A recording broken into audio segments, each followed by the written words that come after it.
Olá, pessoal! Bem-vindos a mais um programa Fé e Ciência, aqui na sua IPP TV. E hoje, você já está observando, estamos num lugar super especial. Um lugar que transpira história, que transpira evidências de que um grande Deus fez o universo, fez a vida e os fez prontos. Estamos aqui em Engenheiro Coelho, na Universidade Adventista, no Centro White de Pesquisas. Fantástico, fantástico. O programa de hoje está imperdível. E não só o local é especial. Nós temos um convidado para lá de especial. Todos os nossos convidados são especiais, mas hoje esse é demais. Um convidado que já faz muito tempo que eu estava querendo conhecer. Mas as forças do mal sempre impediram. Já 3 vezes que a gente esteve para se conhecer, não conseguimos. Mas hoje, finalmente, Deus permitiu. Esse convidado, acho que você vai conhecer, todo mundo conhece. Ele é o arqueólogo do Brasil. Muito conhecido pelo seu programa Evidências na TV Novo Tempo. Você já deve saber com quem que nós estaremos falando. Nada mais, ninguém menos do que Rodrigo Silva. Rodrigo, um privilégio imenso finalmente conhecê-lo e tê-lo aqui no Fé e Ciência. Ô Marcos, o privilégio é meu, na verdade, não é jogando confete ou troca de confetes, mas eu sou seu fã. Aliás, pouca gente sabe em casa, mas eu acho que eu posso revelar para todo mundo aqui, a minha admiração por você aumentou ainda mais quando você, enquanto professor da Unicamp, aceitou uma vez vir dar uma palestra aqui no NASP, convidado por alunos do ensino médio.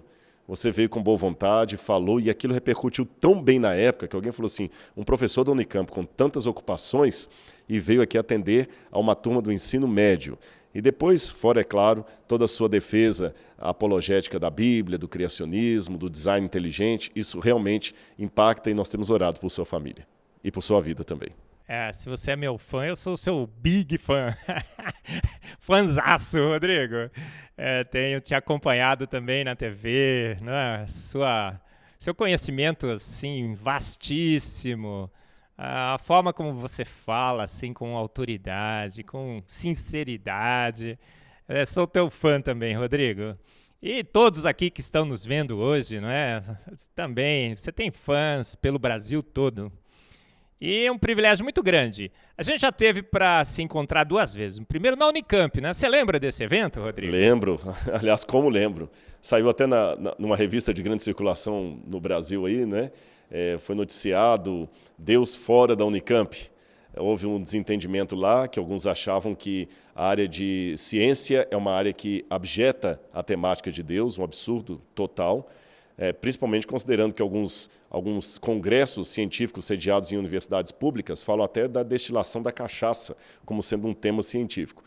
Isso aconteceu recentemente, mas sobre Deus não é possível. Então, quer dizer, é uma dicotomia meio estranha para um lugar que se diz a democracia do saber, como pelo menos deveria ser a universidade. Anísio Teixeira já dizia isso, né? A universidade deveria ser justamente o lugar da democracia do saber.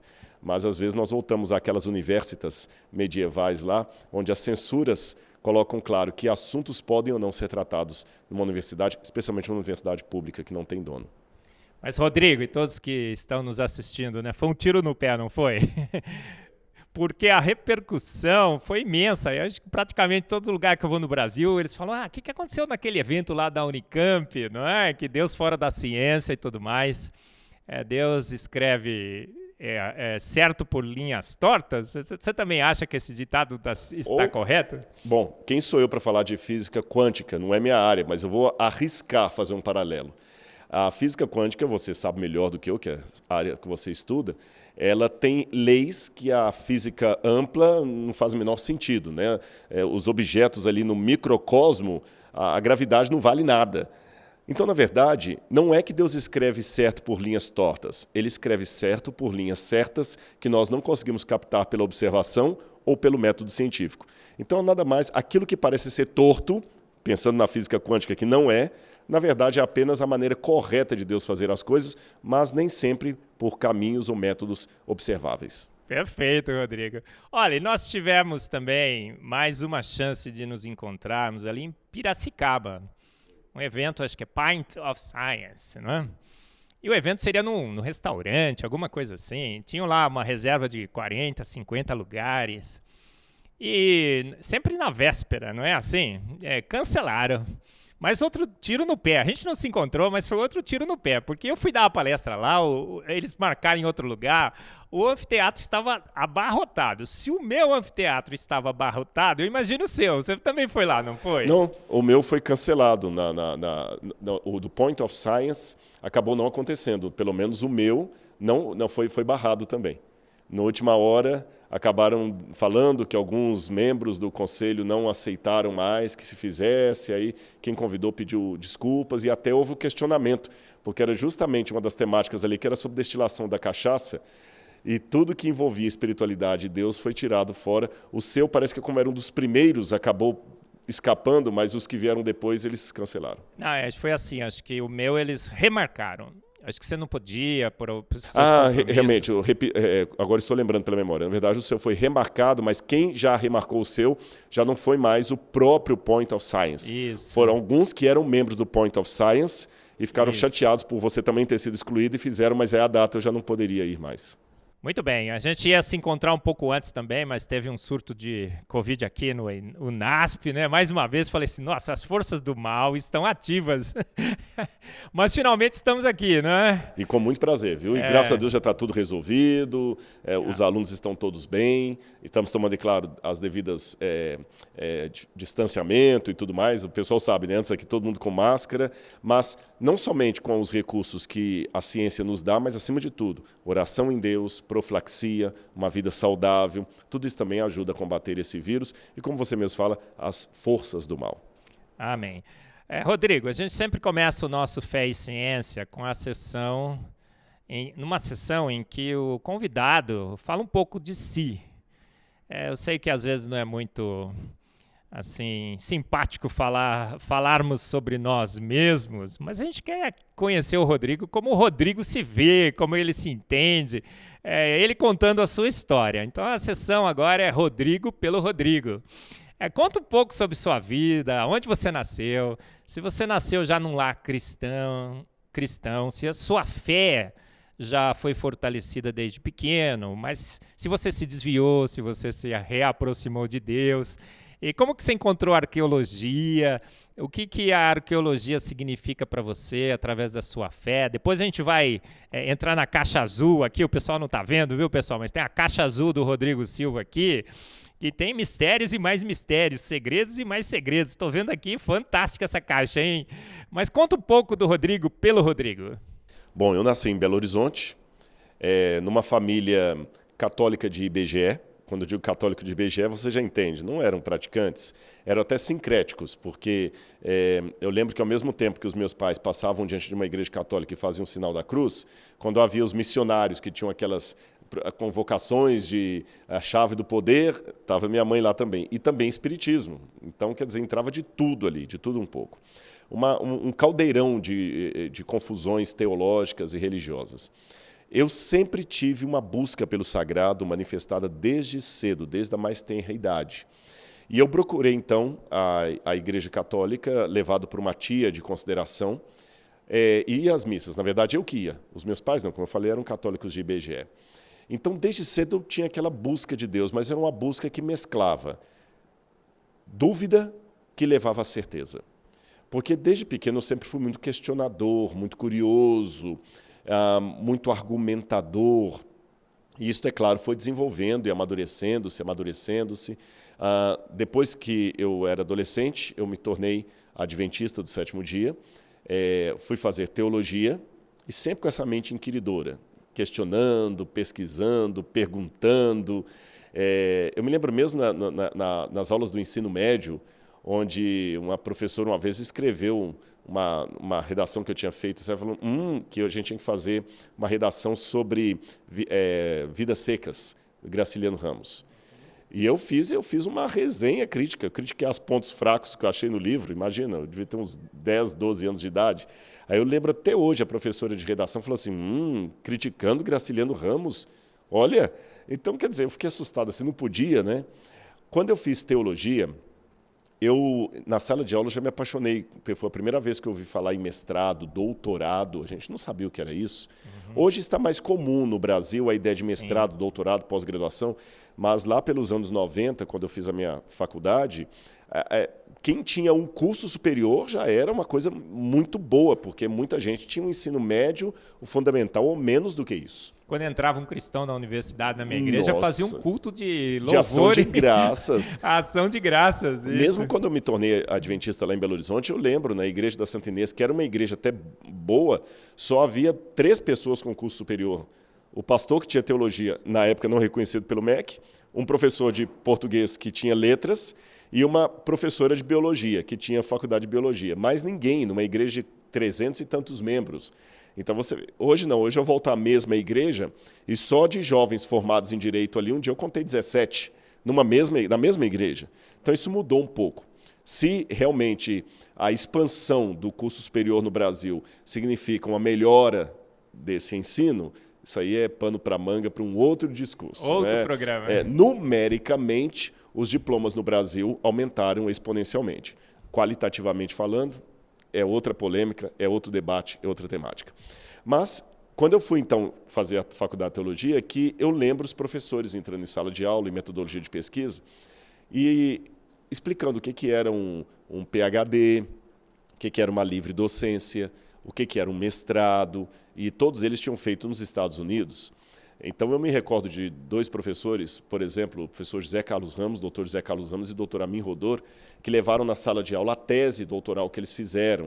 Então, a gente via, ele explicava como é que tinha que defender aquilo diante de uma banca. Parecia que estava falando do paraíso. E eu falei, é isso aqui que eu quero, é isso aqui que eu quero. Saí da faculdade de teologia, fui pastor de igreja por um tempo, mas logo eu já fui fazer o mestrado. Por ironia das ironias, eu não resolvi fazer o mestrado numa instituição adventista. Eu resolvi fazer numa instituição católica, com os jesuítas. Porque eu falei, não quero ficar chovendo no molhado. Né? Falar bem do Flamengo na multidão de flamenguistas é fácil. O negócio é ser flamenguista no meio de Botafogo. Né? Ou podia dar exemplo com qualquer outro time ali. Bem pior é ser ponte pretano, como eu, né? Exatamente. E eu sou atleticano não praticante. Então, mineiro, Atlético Mineiro. Mas o fato é que fui ali, fiz o mestrado em patrística. Depois eu vim para São Paulo em 97. Aí eu fiz um doutorado aqui na área de grego do Novo Testamento, também na Universidade Católica. Fiz uma especialização em arqueologia na Universidade Hebraica de Jerusalém. Como é que faz essa especialização de arqueologia?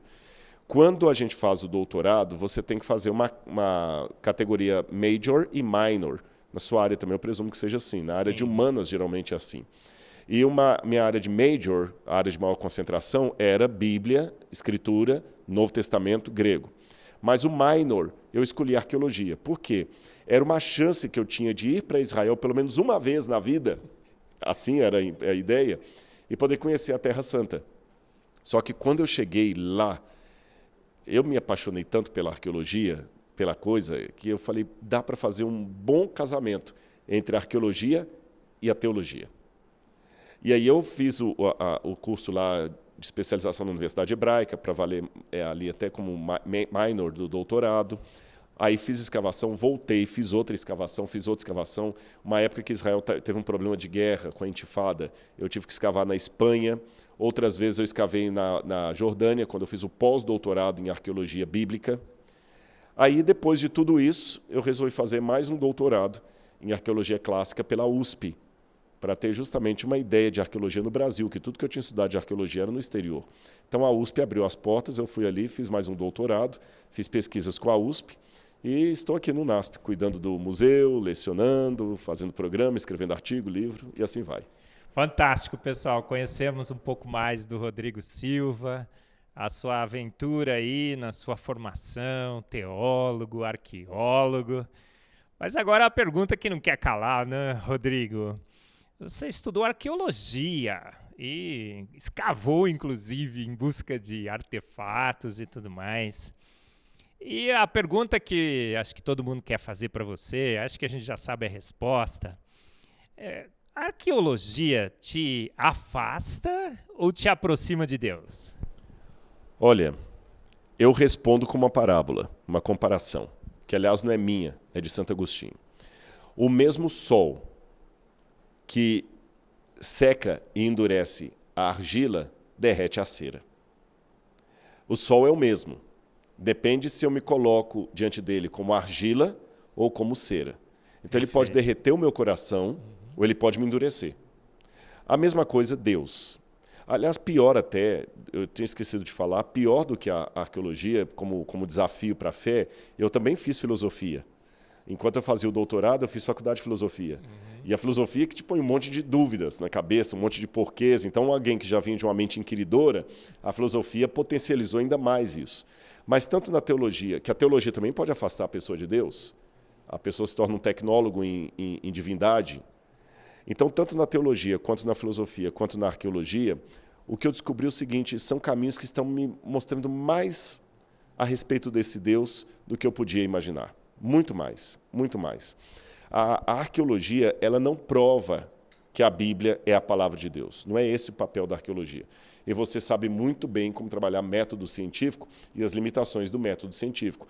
Você não vai usar, num artigo indexado de física quântica, a mesma metodologia ou método, não são sinônimos perfeitos, o mesmo método que você usaria para uma pesquisa quantitativa da área de psicologia ou de sociologia. São áreas diferentes, saberes diferentes, métodos diferentes. A metodologia até pode ser a mesma, mas o método tem que ser específico. E não faz parte do método científico ou da arqueologia provar a palavra de Deus, por várias razões. Em primeiro lugar, uma razão de ordem identitária e teológica. Se a Bíblia é a palavra de Deus, Deus é a autoridade maior, ele não precisa de ninguém externo a si mesmo que valide a sua palavra.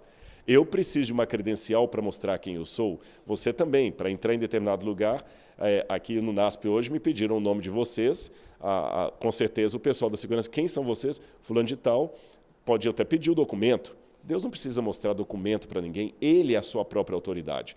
Então não posso falar que nem a arqueologia, nem nenhum outro saber humano comprova a palavra de Deus. Esse é um primeiro ponto. Segundo, foge ao método da arqueologia elementos de fé, como, por exemplo, não posso, pela pá do arqueólogo, descobrir se Jesus é o Filho de Deus ou se ele não é o Filho de Deus. Eu não posso, pela pá do arqueólogo, descobrir se há uma trindade ou se não há uma trindade.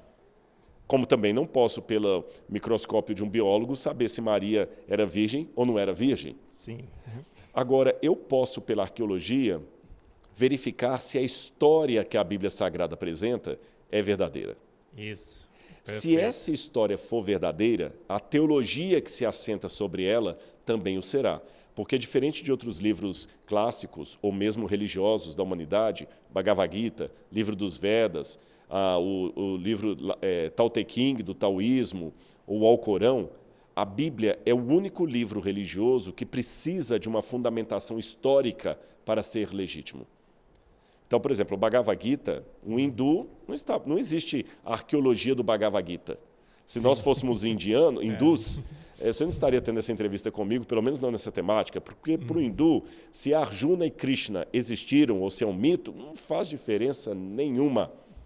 Mas para mim, se Moisés não existiu, se Adão e Eva não existiram, já muda tudo. Nós cremos que a nossa fé é fundamentada na razão. É o firme fundamento, não é, Rodrigo? Fazei prova de mim, né? Deus fala isso na sua palavra. E é óbvio que muitas das afirmações bíblicas não se pode verificar, mas muitas delas a gente pode verificar com a arqueologia, não pode? Claro, com certeza. E o que é que você tem descoberto nessa sua aventura pela arqueologia que poderiam confirmar eventos bíblicos, relatos bíblicos? Muitos estão nos assistindo aí, talvez tenham dúvida, né? Será que a Bíblia realmente é uma palavra inerrante, a palavra inerrante de Deus? E será que um arqueólogo como Rodrigo Silva pode É óbvio que, como você disse, né, quando ele fala, olha, no princípio criou Deus os céus e a terra, a arqueologia não vai confirmar isso, não é? É Deus Trino, Pai, Filho, Espírito Santo. Não, como é que ele... Mas há afirmações sobre a arqueologia na Bíblia, como há afirmações sobre a física, a química, que eu, como químico, percebo claramente, olha aqui, rapaz, que coisa fantástica, descrevendo processos químicos e físicos, né? Antes mesmo da química e da física descobri-los. Fala um pouco sobre essa possibilidade da arqueologia bíblica confirmar eventos, relatos. Abre um pouco, começa a abrir a sua caixa azul aí, né? E vamos falar sobre esses eventos, Rodrigo. Como é que você poderia ajudar, talvez alguns dos que estão nos ouvindo, não tenham essa mesma convicção que eu e você temos de que a palavra de Deus é verdade absoluta, inerrante.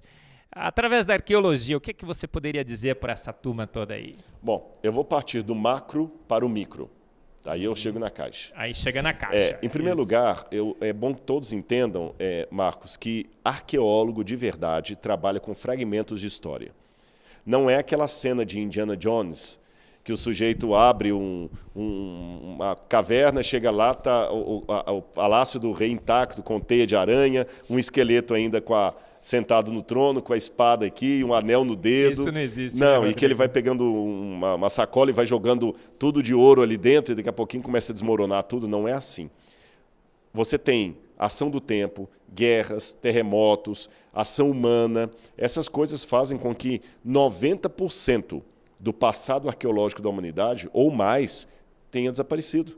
90% ou mais. E aqui eu não estou me referindo apenas à arqueologia bíblica. Se eu trabalhar com a arqueologia egípcia, é a mesma coisa. Apesar de todos os monumentos que estão no Egito, nós não temos hoje nem 10% preservados do que os egípcios produziram no passado. Se eu falar de arqueologia saxônica, que é uma realidade muito mais recente, eu não tenho nem 10% do que os antigos saxões produziram. Ou seja, a arqueologia ela sempre trabalha com fragmentos de história. Isso faz parte do método. Eu nem entrei ainda na questão bíblica ou religiosa.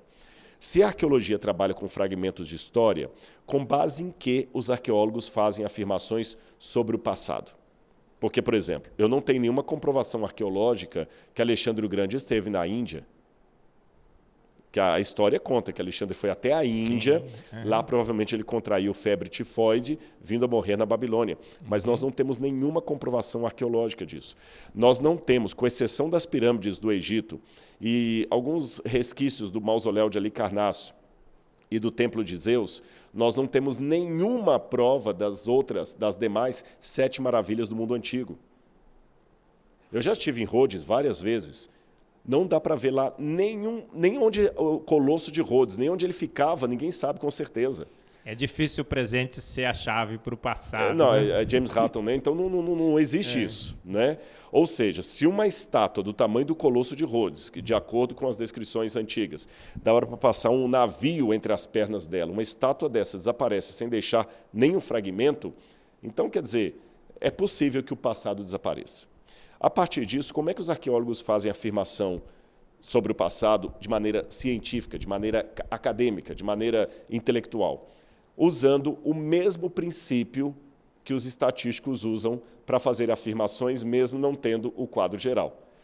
Tá certo? Todo mundo sabe quando é que o estatístico, sempre na época de eleição aparece, mas há outros trabalhos da estatística, isso não é único. E estatística, embora seja mais uma linguagem que pertence à matemática, a estatística ela é muito precisa para muita coisa.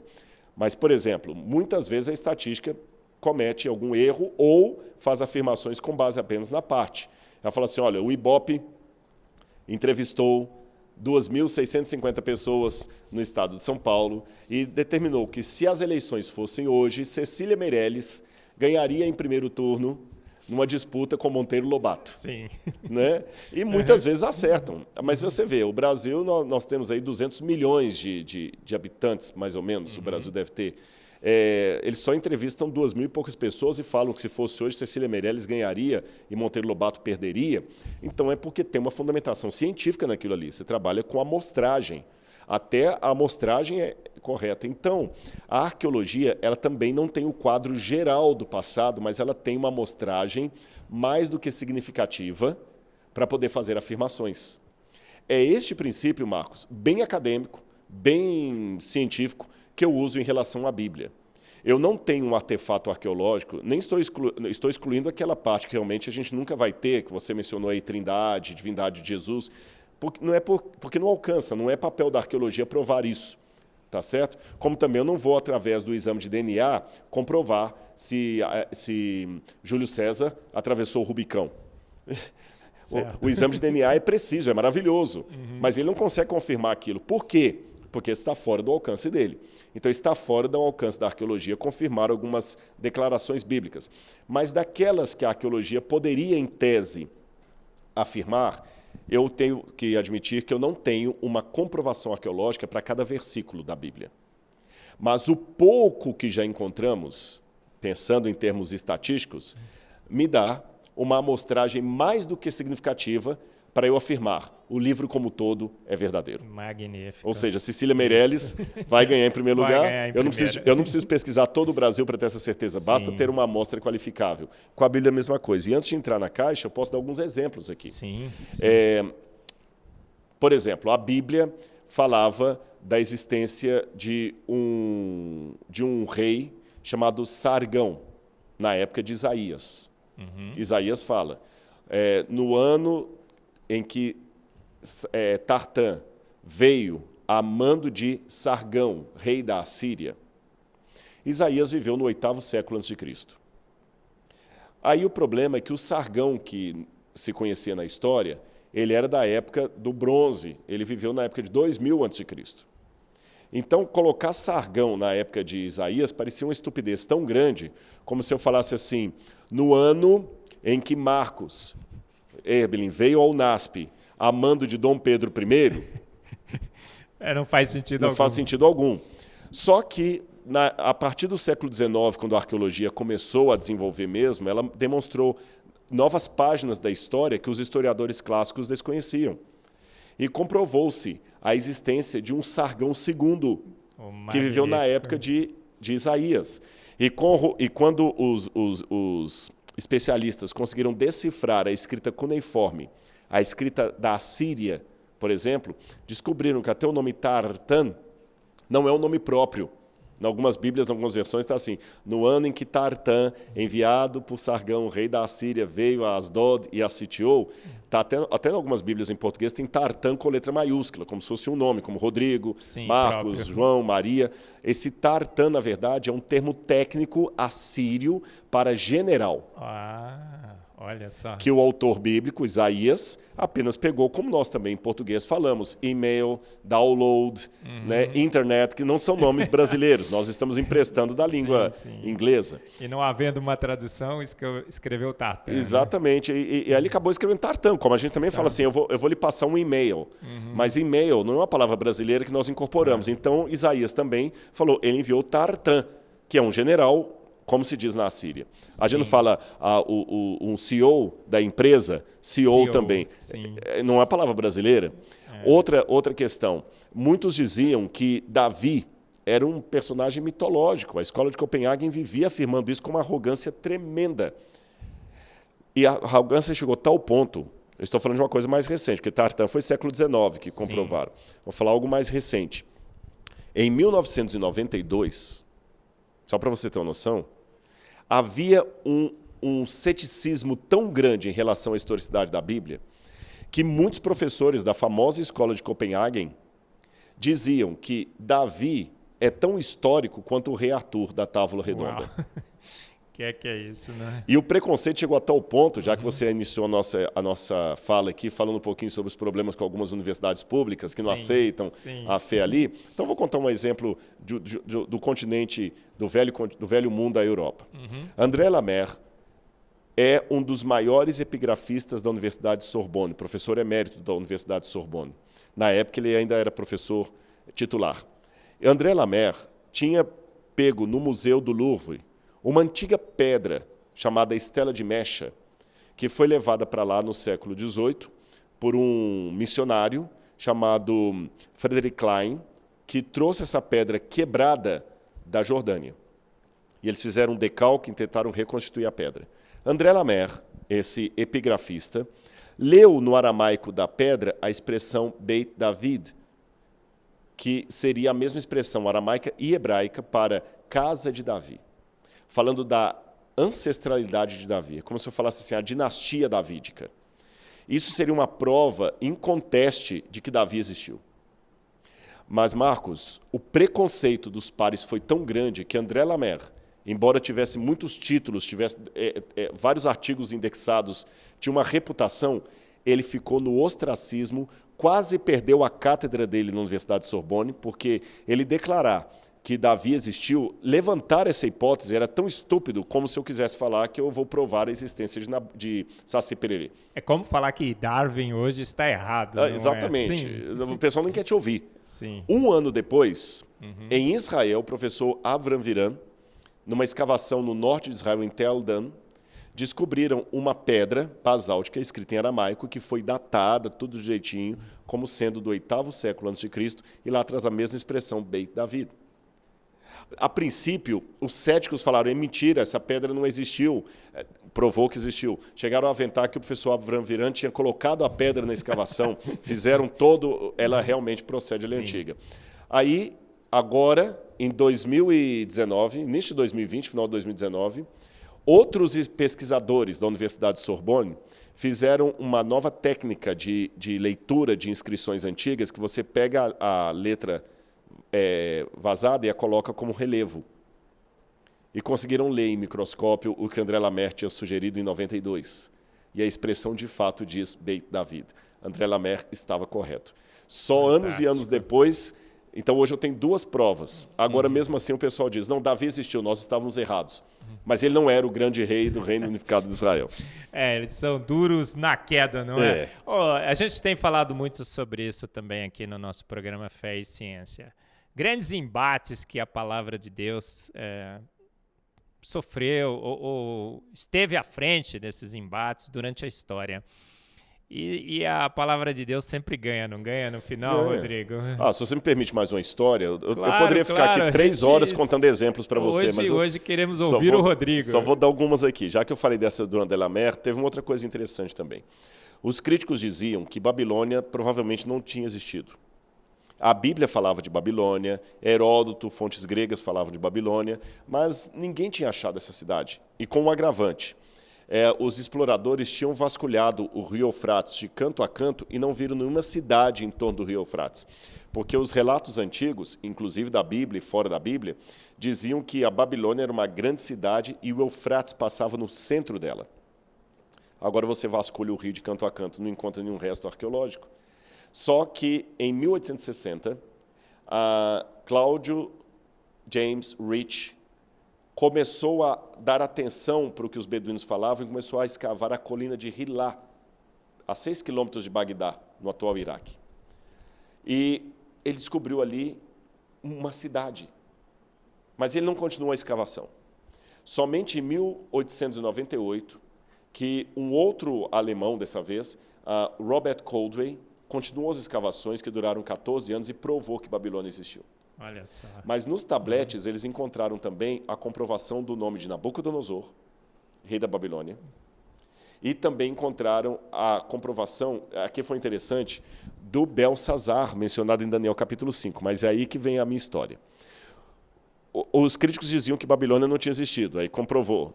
Nabucodonosor é um mito, aí achou Nabucodonosor. Aí, quando acharam a lista dos reis da Babilônia, criou-se um impasse, porque, de acordo com a lista dos reis da Babilônia, o último rei da Babilônia era Nabonido. Só que a Bíblia coloca que o último rei da Babilônia foi Belsazar. Outro embate aí. Outro embate. Se você que está em casa olhar sua Bíblia lá em Daniel capítulo 5, acabei que eu não trouxe a minha aqui, mas você pode acompanhar aí em casa, Daniel capítulo 5 conta a história que a mão de Deus apareceu numa parede do palácio e escreveu uma sentença de morte para o rei, né? Mene, mene, tekel, ufarsin. E o rei era Belsazar.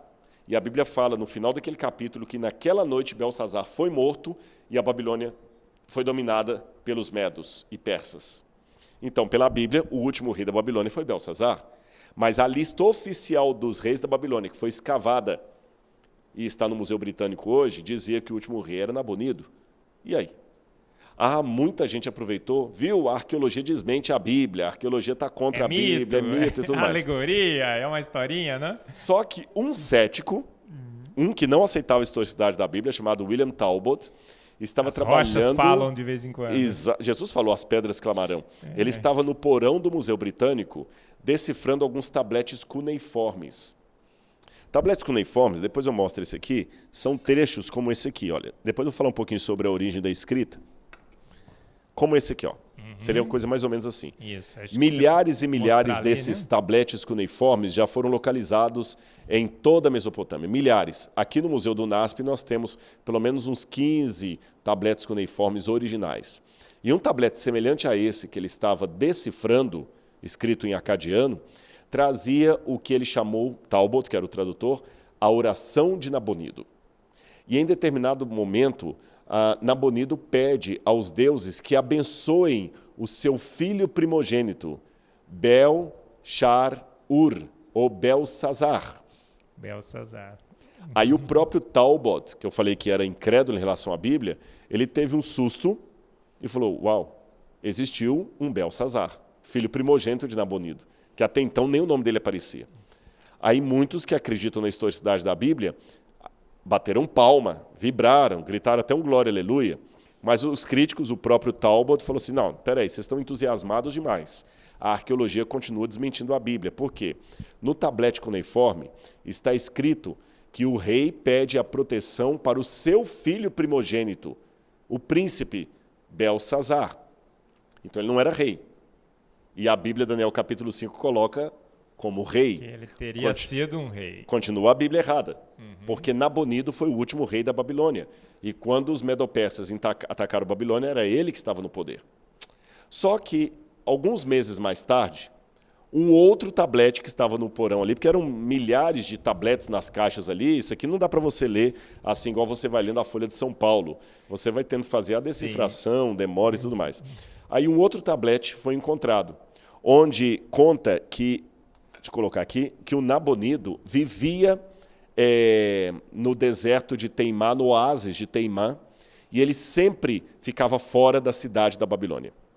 Do período em que ele ficou no poder, quase 70% do tempo dele como rei foi fora da cidade. Ele era um rei que não gostava de ficar na capital. E o filho... E ele, segundo esse tablete, deixou seu filho, Belsazar, como rei interino, mas interino rei, né? na ausência dele.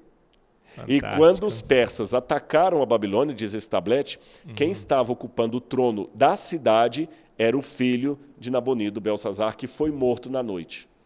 É o que a Bíblia diz. Fantástico. E eu não paro por aí. Esse texto de Daniel capítulo 5 me chama a atenção que quando o rei oferece prêmios para quem conseguisse decifrar a escrita na parede, ele fala o seguinte, aquele que decifrar essa mensagem, eu farei dele, eu darei para ele uma cadeia de ouro no pescoço, roupa nova, dinheiro, e farei dele o terceiro no meu reino. Para Daniel também ele oferece a mesma coisa. Daniel, eu darei você uma cadeia de ouro e você será o terceiro no meu reino. Por que o rei estava oferecendo o terceiro lugar para alguém? É porque ele mesmo já ocupava o segundo. O segundo. Olha que coisa fantástica. Tá vendo? Mas até que essas coisas são descobertas, tem um provérbio na arqueologia que diz assim, a ausência de evidência não é evidência da ausência. Sim. Você entendeu? Então, Entendi. camarada, não, a arqueologia desmente a Bíblia, às vezes só não encontrou ainda. A gente sabe disso, né? Olha, por exemplo, a gente já citou aqui no programa, viu, Rodrigo? Todos que estão nos assistindo. Por exemplo, os cosmólogos contaram as estrelas do céu, 1119, não é? Falaram, olha, a Bíblia está errada, porque lá a Bíblia está afirmando que incontáveis são, né, esse exército celestial, dia após dia, dado após dado, escavação após escavação, tablete após tablete. O que a gente descobre, pessoal, como o Rodrigo demonstrou tão bem, explicou tão bem para todos vocês, a Bíblia sempre vence, ela sempre tem razão, ela às vezes parece anunciar coisas impossíveis, né? Incontáveis são as estrelas, era melhor ela ter falado, olha, são 5 milhões, né? Fica mais fácil. Mas a gente chega lá, né? Mesmo esse impossível da Bíblia, a gente percebe pela ciência, pela arqueologia que isso é verdadeiro. Outros casos, Rodrigo. A gente está ansioso para conhecer seus casos, vou falar sua caixa azul. De duas coisas aqui. Ó. Primeiro, esse aqui. Vou colocar aqui na câmera, deixa eu pegar aqui para pegar bem claro aqui para vocês. Olha aqui. Ó. Se você olhar bem aí nessa alça, esse aqui é um vaso e ele tem um desenho aqui no meio. Parece um besouro com as asas abertas. E na parte de cima tem umas letras aí. Essas letras são letras paleo-hebraicas, onde está escrito Lameler, que a tradução seria pertencente ao rei. A parte de baixo que está apagada traria o nome do rei, que seria Ezequiarro, ou Ezequias, o rei Ezequias da Bíblia. Nós temos uma outra inscrição dessa mais bem preservada que está no cofre, essa aqui é a segunda. Esse aqui é um vaso original da época em que os assírios atacaram a Judá, e Ezequias ficou com medo do ataque dos assírios, e ele colocou vários vasos de barro com cereais estocados em todas as cidades, como a cidade de Laquis, por exemplo, a própria Jerusalém, e ele colocava o selo real em cada um. Então, isso aqui é o símbolo, o selo original do rei Ezequias. Assim como uma marca de camisa tem o seu slogan, uma marca de carro, uma marca de banco, os reis também, cada país tem o seu brasão, ele também colocava o dele. Agora, o que me chama a atenção é que isso aqui está de acordo com o que a Bíblia falou, que a Assíria iria atacar, etc. E a Bíblia fala que, nesse momento, o rei estava num dilema, se ele deveria unir forças ao Egito ou não. E a Bíblia não fala o que aconteceu, a Bíblia só fala que Isaías falou com o rei para não unir forças com o Egito. Mas, infelizmente, pelo que a arqueologia mostra, eu acho que ele uniu forças com o Egito, porque não seguiu a palavra de Deus. O escaravelho, ou besouro com asas abertas, é um símbolo egípcio. Então a gente vê que a arqueologia ela não apenas confirma as histórias da Bíblia, mas ela amplia, me dá mais detalhes que talvez o texto bíblico não traga. Agora, como eu sei que você gosta muito de Gênesis... Isso, olha, Gênesis, Torre de Babel, Gênesis 1, 2, 3, todo o livro de Gênesis... o dilúvio, alguma coisa, deve ter nessa caixa azul. Isso aqui, porque eu quero começar com esse aqui então. Eu vou de trás para frente. Eu vou da Torre de Babel para chegar no dilúvio. Isso. Se você que está em casa abrir a Bíblia em Gênesis, capítulo 11, versículo 3, você vai encontrar o seguinte verso. E disseram uns aos outros, vinde, façamos tijolos e queimemo-los bem. Ora, o tijolo serviu-lhes de pedra e o betume de argamassa. Assim está essa nota literária na construção da Torre de Babel. Aproximadamente 30 torres ou restos de torres já foram encontradas na região que até os ateus e céticos admitem ser o berço da civilização humana. Estou me referindo à Mesopotâmia, terra entre rios, ali no final do Golfo Pérsico, atual Iraque, tá certo? Ali na terra entre rios começou a civilização humana, com os sumérios. E os sumérios, é interessante que eles foram os inventores da roda, da escrita, da agricultura, da matemática, né, pelo menos a descoberta dos números, dos cálculos, de uma série de coisas. E os sumérios também começaram as primeiras cidades deles construindo torres. E olha o detalhe da Bíblia. Vinde, façamos tijolos e queimemo-los bem. O tijolo serviu-lhes de pedra e o betume de argamassa. Eu tenho aqui um pedaço de uma torre-templo dessas que foram encontradas ali na região da Suméria. Aqui você tem o tijolo embaixo, tijolo queimado. Esse local realmente transpira a história, né? E logo em cima chama a minha atenção que você tem aqui uma parte escura, que é o betume funcionando como argamassa. Tijolo queimado, betume como argamassa. Você vê uma peçazinha na minha mão aqui, de 2 centímetros, 3 centímetros de tamanho, mas que me ajuda a ver a validade histórica de Gênesis 11, verso 3. Então, não preciso de grandes achados, basta prestar atenção nos detalhes. Né? Agora, esse povo que vivia na Suméria é interessante também, porque se eles inventaram a escrita, é com eles que estão os mais antigos documentos da humanidade, correto? Sim, correto.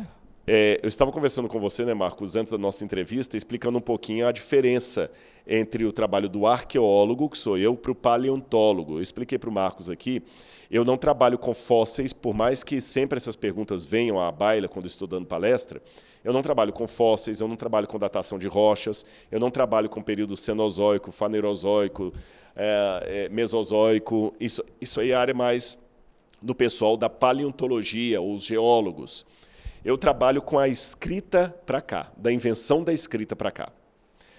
Em termos bíblicos, é como se a minha área ficasse de Gênesis capítulo 12 em diante. E eu deixo mais para os geólogos e paleontólogos Gênesis capítulo 11 para trás. Mas como eu sei que o professor Marcos gosta muito dessa área, eu quero fazer um exercício intelectual aqui.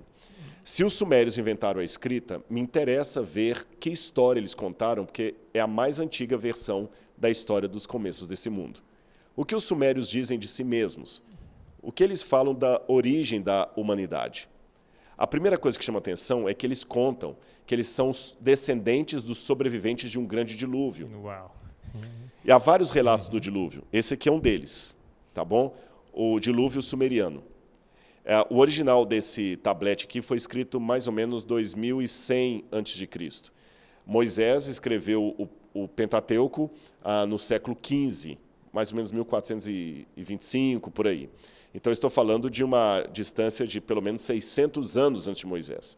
Há várias versões do dilúvio. Um tablete fala que o herói que vence o dilúvio é Utnapishtim. Outro diz que é Atarhasis. Tá certo? Esses heróis que vencem o dilúvio é muito parecida com a história da Bíblia. Que um dilúvio se abateu sobre a terra, destruiu toda a terra, tá certo? Mas apenas uma família sobreviveu e alguns animais ou sementes que estavam numa arca. Mas a Bíblia é um relato bem mais sóbrio, Sóbrio, técnico, exatamente. não é Antes assim? que alguém fale assim, a Bíblia plagiou, o detalhe é que a Bíblia ela tem algumas até correções em relação a esses. Mas por que é importante para mim, embora não sejam relatos inspirados por Deus, eles me valem para também olhar o texto bíblico? Por quê? Vamos esquecer um pouquinho a nossa fé. Vamos trabalhar um pouquinho só com a razão. Sim. A razão não é incompatível com a fé, mas de propósito eu quero separar aqui a razão de qualquer traço de fé. Se a história do dilúvio aconteceu de verdade, ela é traumática o bastante para deixar a sua marca em todos os povos que vieram imediatamente após o dilúvio. Sim. Ou seja, não apenas o autor inspirado poderia falar daquilo. Por exemplo, se hoje nós tivéssemos um profeta inspirado aqui entre nós, vamos supor que a Bíblia, o cânon não tivesse sido fechado, e nós fôssemos um profeta inspirado por Deus, hoje aqui para escrever textos que o Espírito Santo me coloca, assim como os profetas bíblicos. O Covid foi um trauma tão grande,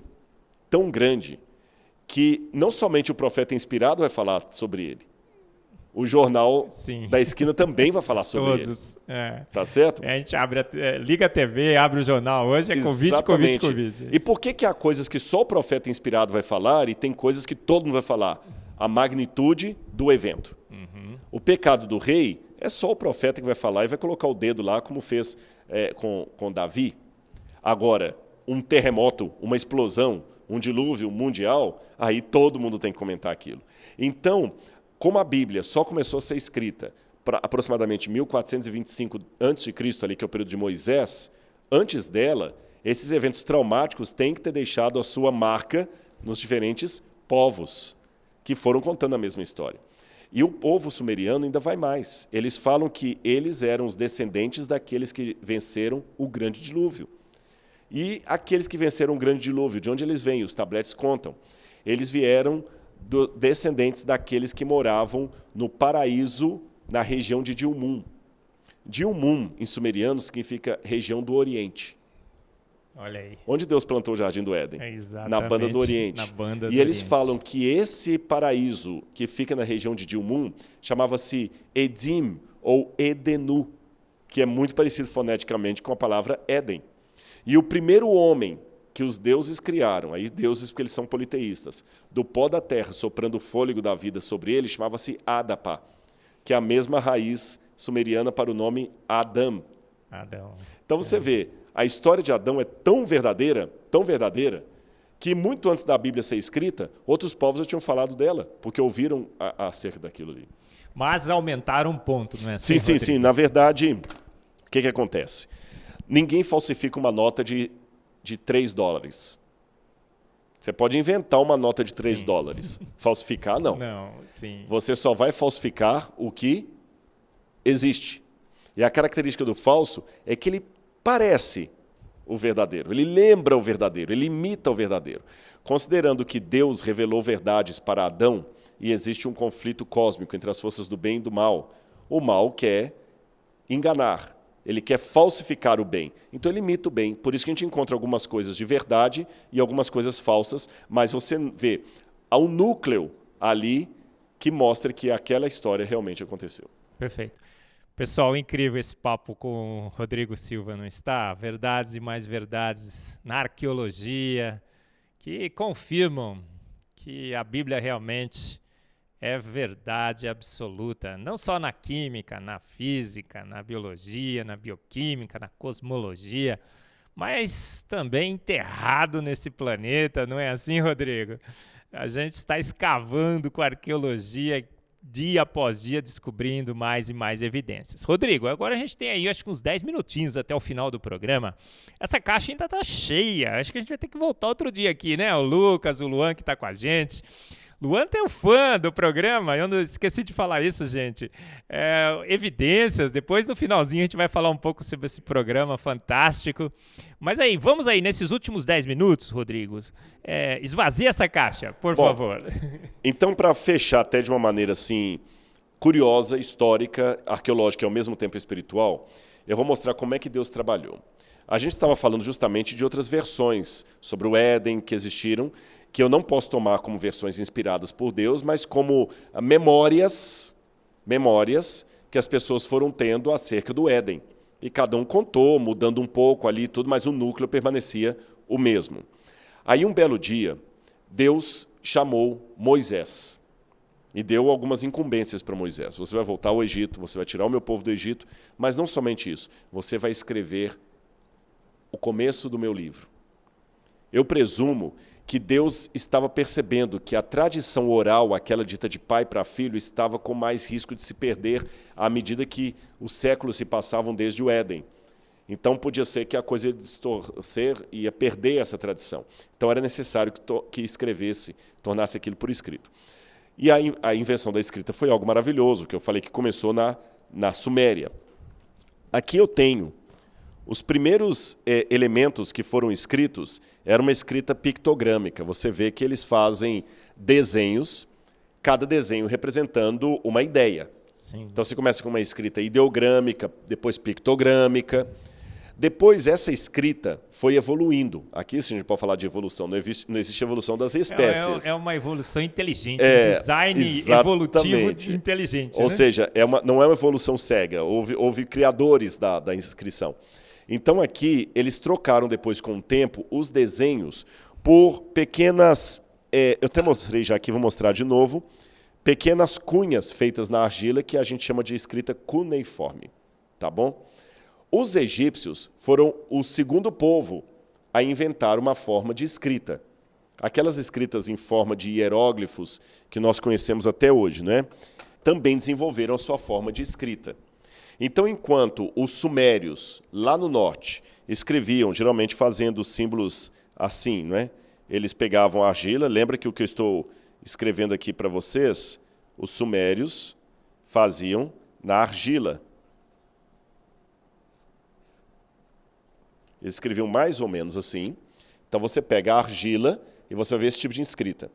Os egípcios já eram mais elaborados. Quando eles queriam escrever uma coisa mais sofisticada, eles faziam, por exemplo, um homenzinho sentado, não é?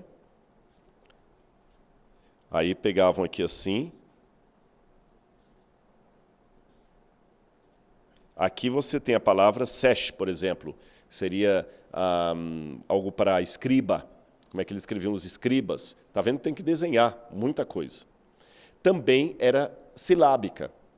Então, tanto a escrita dos sumerianos como a dos egípcios, a gente sempre, cada símbolo representava um som silábico. Babeli, né? Xaxexi. Então, sempre era assim, silábico. Ok. Quando Deus incumbiu Moisés de começar a escrever o livro que no futuro chamaríamos de Bíblia Sagrada, Moisés, segundo o livro de Atos dos Apóstolos, foi educado em toda a ciência e cultura dos egípcios. Obviamente, qual seria a língua mais fácil para Moisés se expressar? A dos egípcios. Só que essa língua, que mais tarde foi chamada de hieroglífica, era uma língua muito sofisticada. Só sacerdotes podiam entender aquilo ali, ou escribas bem versados, o povo comum não entendia aquilo. Olha como Deus trabalha na história, Marcos. Moisés cometeu um erro, ele matou um egípcio. E a providência divina fez com que Moisés fugisse do Egito sim. e passasse 40 anos no deserto de Midian. Quando Deus o encontra de novo em Midian, ele fala para Deus assim, Senhor, não posso voltar ao Egito porque eu sou pesado de língua. Não tem nada a ver que Moisés era gago. Pesado de língua quer dizer em hebraico, eu não tenho mais fluência em egípcio. Olha, que fantástico. E Deus falou, não tem problema, vai porque Arão será o seu tradutor. Deus fez Moisés perder a fluência no Egito. Por quê? Se ele ainda fosse fluente na língua egípcia, ele ia querer escrever nessa língua. Ou, quem sabe, na língua da Suméria, Sim. que eram línguas mais poderosas, havia bibliotecas em Alalá, Quimar e tudo mais. Porém, Moisés, ali na terra de Midian, onde ele ficou, ele teve contato com uma outra língua que estava começando. A escrita alfabética. Uau. Que naquela época, sabe o que era a língua da alfabética? Era uma língua dos mineiros e dos camponeses e das pessoas mais rudes que não tinham cultura o bastante para ler e escrever em acadiano, ou em sumeriano, Essas ou em línguas egípcios. sofisticadas. Então a língua língua alfabética do povo, né? era uma língua do povo e uma escrita muito mais simplificada. Não precisa ficar desenhando coisas, e não são sílabas, são sons. Então vou dar um exemplo das duas primeiras letras deles, para você ver como é que... Eles desenhavam assim, olha, um animal assim, e faziam aqui assim, olha, e é um boi. Sim. E você sabe que a onomatopeia, o som que os animais fazem, ele muda de país para país. Por exemplo, eu falo aqui no Brasil que o cachorro faz au, au. Na América é vuf, vuf. Né? O machucado no Brasil faz ai. Nos Estados Unidos é out. Isso muda de país para país. Sim. Para nós, o boi faz bu. Mas na cabeça deles, o som do boi não é bu, é ó. Então esse desenho virou o som do boi, ó, e virou a letra, ó. Aí o que acontece? Depois Arredondou? eles isso? pegaram esse boi e começaram a desenhar a carinha dele mais gordinho, assim, ó. O chifrinho e a carinha virou um triângulo. Sim. Depois eles viraram essa carinha assim e virou a letra que os judeus vão chamar depois de Aleph. E os fenícios, quando vão sofisticar isso aqui num outro tipo de alfabeto que os gregos também vão imitar, esse boi vai virar a letra alfa ou a letra A. Pode olhar que é a mesma, olha, essa aqui, não sei se a câmera está pegando, essa aqui é a mesma do lado de cá, só que uma de ponta cabeça. Perceberam? Outro exemplo que eu vou dar, segura aqui, por favor. Sim. Os egípcios, quando queriam falar sobre a casa, eles faziam isso aqui, ó. E como o egípcio era silábico, isso aqui se lê per, que é casa em egípcio. Aquelas pessoas mais simples, eles não moravam em casas de alvenaria. Por que os egípcios faziam esse símbolo aqui, o símbolo da casa? Porque a casa egípcia era realmente um retângulo feito de tijolos. Mas aquele povo simples, do deserto, mineiros ou pastores como Moisés, não moravam em casas de tijolos, eles moravam em tendas. Então, eles, para fazer o desenho da casa, eles faziam isso aqui, que era uma tenda. É como se fosse a tenda, assim, tá vendo? Ó, uma extensãozinha, né? Isso. E a palavra casa, nessas línguas, é beit. Então, daqui veio a segunda letra do alfabeto, a letra beit. Que até hoje no alfabeto hebraico fala Aleph, Beit, Gimel, Dalet. E o Beit foi como é que se diz, melhorando a postura dele, primeiro assim, Depois ficou espelhado. O enantiômero, isso em química, viu, gente? Aí é mesmo? Ó. É. E virou o nosso B. Ou beta, em grego. Então, daí que vem o que nós usamos. Agora, por que eu falei tudo isso aqui para vocês? Olha a sabedoria divina, muito acima do que nós podemos imaginar. Pela lógica humana, Moisés deveria escrever em egípcio. Pela lógica humana, não faz sentido que ele se torne o libertador do povo de Deus quando ele já não tinha mais poder para fazer nada. Sim. Eu acho que eu tenho muito mais chance de conseguir uma bolsa no Mackenzie, você sendo o vice-reitor do Mackenzie, do que você não estando mais trabalhando no Mackenzie. Sim. Concorda comigo? Concordo. Moisés tinha muito mais poder humano de tirar o povo do Egito, sendo o próximo faraó, do que 40 anos afastado dali, no meio do nada. Segundo, Moisés tinha muito mais condição acadêmica de escrever o Pentateuco na língua dos faraós, do que ali morando no deserto. Mas olha como Deus é sábio. Tira Moisés dali, leva Moisés para o deserto e faz Moisés escrever o Gênesis numa língua alfabética que estava começando, língua de mineiros. A língua alfabética nunca deixou de ser usada, mas a língua dos faraós só foi decifrada em 1822 por François Champollion. Ou seja, se Moisés tivesse escrito o Gênesis na língua dos egípcios, a humanidade precisaria esperar até 1822 para poder ler Gênesis capítulo 1. Deus é tremendo, não é? Mas Rodrigo? o fato dele escrever em hebraico, proto-hebraico, está aí até hoje preservado. Só para a gente ter uma noção como é que Deus trabalha na história, e a arqueologia mostra esse tipo de coisa para a gente também. Perfeito. Gente, infelizmente, nosso tempo terminou, Rodrigo. A caixa do Rodrigo ainda está cheia, super lotada aqui. Mas de haverá coisas. outras oportunidades. A gente vai ter que voltar aqui, né? Lucas, Luan. Gente, foi um papo super, super, mega legal. Como que a arqueologia e várias outros ramos da ciência, não é assim, Rodrigo? Confirmam que temos um Deus soberano, um Deus que se revela através da sua palavra e um Deus que nos chama a fazer prova de que ela é realmente verdade, inerrante, não é assim? Então, gente, olha, queremos agradecer mais uma vez o Rodrigo Silva. Rodrigo Silva também, né, ele está participando, né, atualmente. Você ainda é consultor da Record, na novela Gênesis. Nem falamos sobre a novela, hein? Isso aí dá outra entrevista. Deixamos para outra entrevista.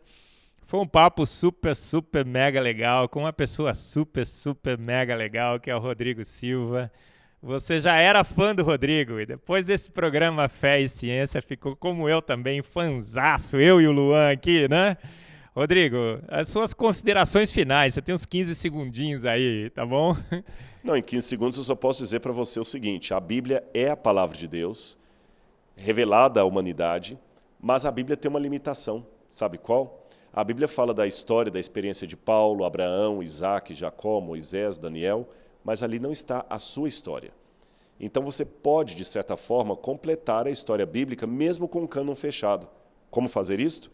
Fazendo da sua vida mais uma vida de experiência com Deus no século XXI, para que além de Daniel, Isaac, Jacó e outros que eu mencionei, eu poderia mencionar, haja também nessa lista o seu nome, de alguém cuja história não está nas páginas da Bíblia Sagrada, mas por ser regida pelas páginas da vida sagrada, faz de você mais um herói, uma heroína na galeria dos heróis da fé. Que Deus abençoe muito sua vida.